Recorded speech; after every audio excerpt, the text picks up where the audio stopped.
രാശിചക്രത്തിലെ അഞ്ചാമത്തെ രാശിയായ ചിങ്ങം രാശിയെ പറ്റിയാണ് നമ്മൾ അടുത്തത് പറയാൻ പോകുന്നത്. മകം, പൂരം, ഉത്രം കാൽ ഉൾപ്പെടുന്ന രണ്ടേകാൽ നക്ഷത്രമാണ് ചിങ്ങം രാശിയിൽപ്പെടുന്നത്. ഈ ചിങ്ങം രാശിക്കാരെ പറ്റി പറയുകയാണെങ്കിൽ അവർക്കിപ്പം 11-ൽ വ്യാഴം സഞ്ചരിക്കുന്നു. 11-ൽ വ്യാഴം, 8-ൽ ശനി, 7-ൽ രാഹു.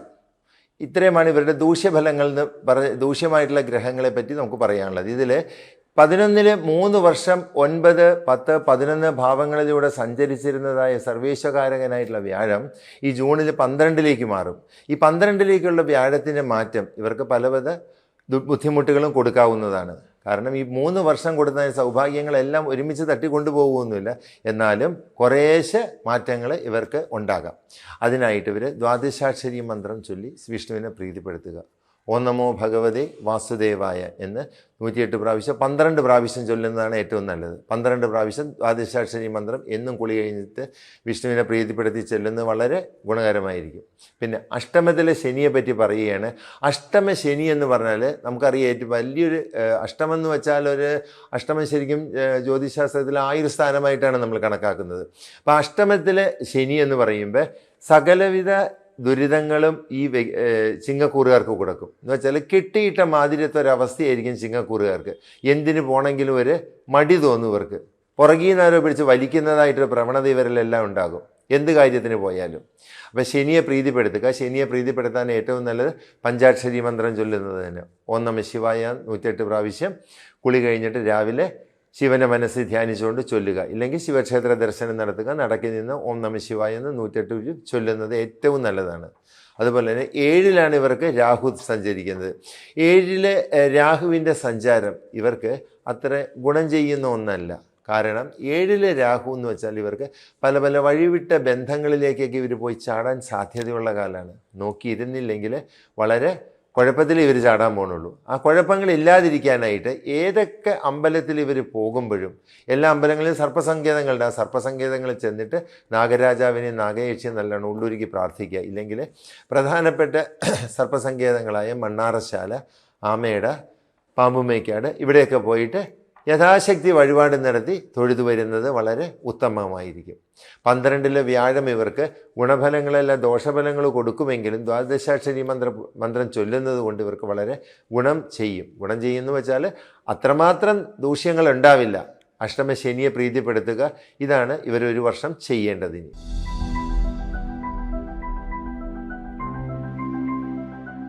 അടുത്തതായിട്ട് 6-ാമത്തെ രാശിയായ കന്നിരാശിയിലേക്ക് പോകാം.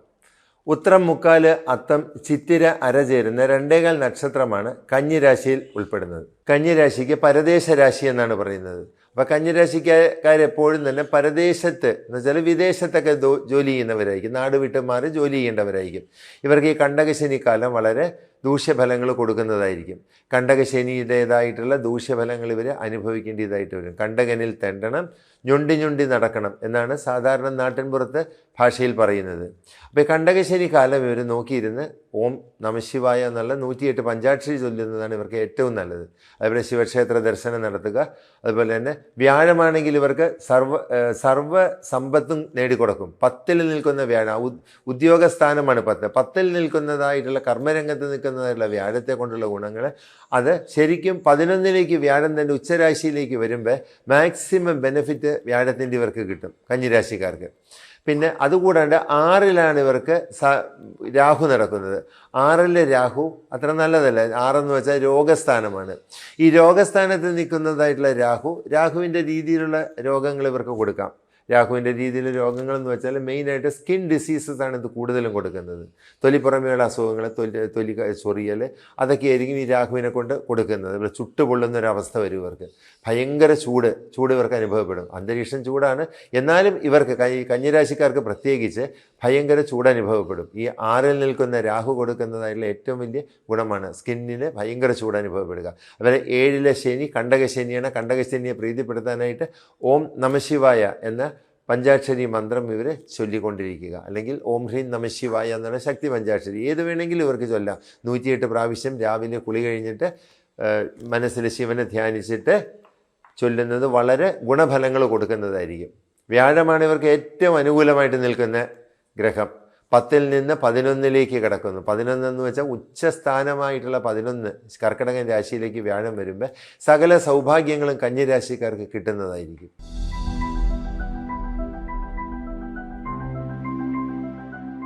രാശിചക്രത്തിലെ 7ാമത്തെ രാശിയെ തുലാം രാശിയിലേക്ക് പോകാം. ചിത്തിര, അര, ചോതി, വിശാഖം, മുക്കാല് ചേരുന്ന 2.25 നക്ഷത്രമാണ് തുലാം രാശിയിൽ വരുന്നത്. ഈ തുലാം രാശിയെ നമ്മൾ പറയുന്നത് കച്ചവട രാശി എന്നാണ് പറയുന്നത്. ഒരു കച്ചവട സിമ്പലാണ്. അതിൻ്റെ സിമ്പൽ തന്നെ ഒരു കച്ചവടക്കാരൻ ത്രാസം പിടിച്ചിരിക്കുന്നതാണ്. അപ്പോൾ ഈ കച്ചവട രാശിക്കാരെന്ന് വെച്ചാൽ ഇവർ കച്ചവട മനോഭാവത്തിൽ എന്തിനേയും ഇവർ നേരിടുള്ളൂ. എന്ത് കാര്യത്തിലും ഇവർക്കൊരു കച്ചവട മനോഭാവം ഉണ്ടാകും. വർത്തമാനത്തിലുമൊക്കെ ആ ഒരു മനോഭാവം നമുക്ക് കാണാൻ സാധിക്കും. ഇവരെ പറ്റി പറയുകയാണെങ്കിൽ ഈ തുലാം രാശി എന്ന് പറയുന്നത് ശനിയുടെ ഉച്ചരാശിയാണ്. അത് കാരണം 6-ൽ നിൽക്കുന്ന ശനിയുടെ ഉപദ്രവം ഇവർക്ക് അധികം ഉണ്ടാവാൻ പോകുന്നില്ല. 6-ലെ ശനി തുലാം രാശിക്കാരെ യാതൊരു വിധത്തിലും ഉപദ്രവിക്കില്ല എന്നാണ് പറയുന്നത്. കാരണം വലിയ ഉച്ചക്ഷേത്രമായി തൻ്റെ ക്ഷേത്രത്തിൽ നിൽക്കുന്ന രാശിക്കാരെ ശനി അങ്ങനെ ഉപദ്രവിക്കില്ല. പക്ഷേ 5-ൽ നിൽക്കുന്ന രാഹു, 5 വെച്ചാൽ മനസ്സിൻ്റെ സ്ഥാനം, അതുപോലെ സന്താനങ്ങളുടെ സ്ഥാനമൊക്കെ ഇവരുടെ മനസ്സിൽ വേണ്ടാത്ത ചിന്തകളൊക്കെ തോന്നിക്കൊണ്ടിരിക്കും. രാഹു എന്ന് പറഞ്ഞാൽ ഒരു കയറിൻ്റെ പോലത്തെ ഒരു സിമ്പലാണ്. രാഹുവും കേതുവൊക്കെ കയറായിട്ട് നമുക്ക് സങ്കല്പിക്കാം. അപ്പോൾ എപ്പോഴും വേണ്ടാത്തതായിട്ടുള്ള ചിന്തകൾ ഇവരുടെ മനസ്സിൽ വന്നുകൊണ്ടിരിക്കും. അതുപോലെ സന്താന വിഷയം എടുത്താലും സന്താനങ്ങൾക്കും ഒരു നല്ല രീതിയിലായിരിക്കില്ല ഇവർ സന്താനങ്ങളെ നിയന്ത്രിച്ച് നിർത്തേണ്ട ഒരു രാശിയാണ് തുലാം രാശിക്കാർ. സന്താനങ്ങളെ കൊണ്ട് ഇവർക്ക് ദുരിതങ്ങൾ വരാതിരിക്കാനായിട്ട് ഇവർ ശ്രദ്ധിക്കേണ്ടതാണ്. അതേപോലെ തന്നെ സന്താനങ്ങൾക്ക് വേണ്ടി ഇവർക്ക് സർപ്പസങ്കേതങ്ങളിൽ പോയി പ്രാർത്ഥിക്കാവുന്നതാണ്. നല്ലവണ്ണം പ്രാർത്ഥിച്ചാൽ മാത്രം മതി, അല്ലാണ്ട് വേറെ ഒന്നും വേണ്ട. സന്താനങ്ങൾ നന്നായി വരണം, അവർക്ക് നല്ല ഭാവി കൊടുക്കണം എന്നൊക്കെ പ്രാർത്ഥിക്കുക. വ്യാഴത്തെ പറ്റി പറയുകയാണെങ്കിൽ വ്യാഴം ഇവർക്ക് സർവ്വ അഭീഷ്ടങ്ങളും നൽകുന്നൊരു ഗ്രഹമായിട്ടാണ് ഇപ്പം നിൽക്കുന്നത്. 9-ലാണ് വ്യാഴം നിൽക്കുന്നത്. 9-ൽ നിൽക്കുന്ന വ്യാഴം ജൂണിൽ 10-ലേക്ക് വരും. 10 എന്ന് പറഞ്ഞാൽ കർമ്മസ്ഥാനമാണ്. അപ്പോൾ തുലാം രാശിക്കാരെ സംബന്ധിച്ച് കർമ്മരംഗത്ത് നല്ലൊരു ഉയർച്ച കാണുവാൻ സാധിക്കും. നമുക്ക് കർമ്മരംഗത്ത് നല്ലൊരു ഉയർച്ച ഈ ജൂൺ മാസത്തോടുകൂടി ഉണ്ടാകും. അതുപോലെ തന്നെ ഈ 9 ഭാഗ്യസ്ഥാനത്ത് നിൽക്കുന്നതായിട്ടുള്ള വ്യാഴം കൊടുത്തതായിട്ടുള്ള സൗഭാഗ്യങ്ങളെല്ലാം കർമ്മരംഗത്തേക്ക് ഇവർക്ക് ശോഭിപ്പിക്കാനും പറ്റുന്ന ഒരു കാലഘട്ടമാണ് ഇപ്പോൾ വരുന്നത്. പിന്നെ ശനിയെപ്പറ്റി പറയുകയാണെങ്കിൽ ശനി ഇവർക്ക് വലിയ ദോഷങ്ങൾ ചെയ്യില്ല. കാരണം ശനിയുടെ ഉച്ചക്ഷേത്രത്തിൽ നിൽക്കുന്ന നക്ഷത്രങ്ങളായത് കാരണം ശനി ഇവർക്ക് ദോഷങ്ങൾ കൊടുക്കാണ്ട് നന്മകൾ എങ്കിൽ കൊടുക്കുകയുമില്ല. എങ്കിൽ ന്യൂട്രലായിട്ട് നിൽക്കും. അതിൽ ഉപദ്രവിക്കുകയില്ല, ഉപകാരം ചെയ്യുകയില്ല. അങ്ങനത്തെ ഒരു വേയിൽ ന്യൂട്രലായിട്ട് പോയിക്കൊണ്ടിരിക്കും. എന്നാലും ശനി പ്രീതി വരുത്തുന്നത് ഇവർക്ക് കർമ്മരംഗത്തൊക്കെ ഉയർച്ചയ്ക്ക് നല്ലതായിരിക്കും. എന്ന് വെച്ചാൽ ശനി പ്രീതിക്കായിട്ട് ഇവർ പഞ്ചാക്ഷരി മന്ത്രം 108 പ്രാവശ്യം ചൊല്ലുക, അല്ലെങ്കിൽ ശക്തി പഞ്ചാക്ഷരി 108 പ്രാവശ്യം ചൊല്ലുക. ഓം നമഃ ശിവായ എന്ന് ഓം ഹ്രീം നമഃ ശിവായ എന്നുള്ള മന്ത്രങ്ങൾ ചൊല്ലുക. അതുപോലെ തന്നെ വ്യാഴത്തെ പ്രീതിപ്പെടുത്താനായിട്ട് ഓം നമോ നാരായണായ ഒരു 108 പ്രാവശ്യം ചൊല്ലുക. ഇതൊക്കെ ഇവരുടെ കർമ്മരംഗം പുഷ്ടിപ്പെടുന്നതിന് വളരെ ഉപകാരപ്രദമായിരിക്കും. അവിടെ സർപ്പങ്ങൾ സങ്കേതത്തിൽ പോവുക, പ്രധാനപ്പെട്ട സർപ്പക്ഷേത്രങ്ങളായിട്ടുള്ള മണ്ണാറശാല പോയിട്ട് അവിടെ അമ്മയെ ദർശിക്കുന്നത് വളരെ നല്ലതായിരിക്കും. അതുപോലെ തന്നെ ആമയുടെ പോയിട്ട് ദർശനം നടത്തുക, പാമ്പുമയ്ക്കായിട്ട് പോയി ദർശനം നടത്തുക, ദർശനം നടത്തി പ്രാർത്ഥിക്കുക.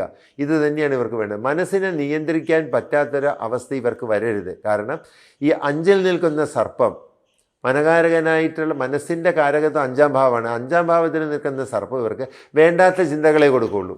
നല്ല ചിന്തകളൊന്നും കൊടുക്കാൻ പോണില്ല. അപ്പോൾ വേണ്ടാത്ത ചിന്തകളൊക്കെ ഇല്ലാതിരിക്കാനായിട്ട് സർപ്പങ്ങളോട് നല്ലവണ്ണം പ്രാർത്ഥിക്കുക. സർവീശ്വരന് കാരകനായ വിഷ്ണുവിനെ നല്ലവണ്ണം പ്രാർത്ഥിക്കുക. അതുപോലെ ശിവനെ നല്ലവണ്ണം പ്രാർത്ഥിക്കുക. ഇതൊക്കെയാണ് തുലാം രാശിക്കാർക്ക് ചെയ്യാവുന്നതായിട്ടുള്ള പരിഹാരങ്ങൾ.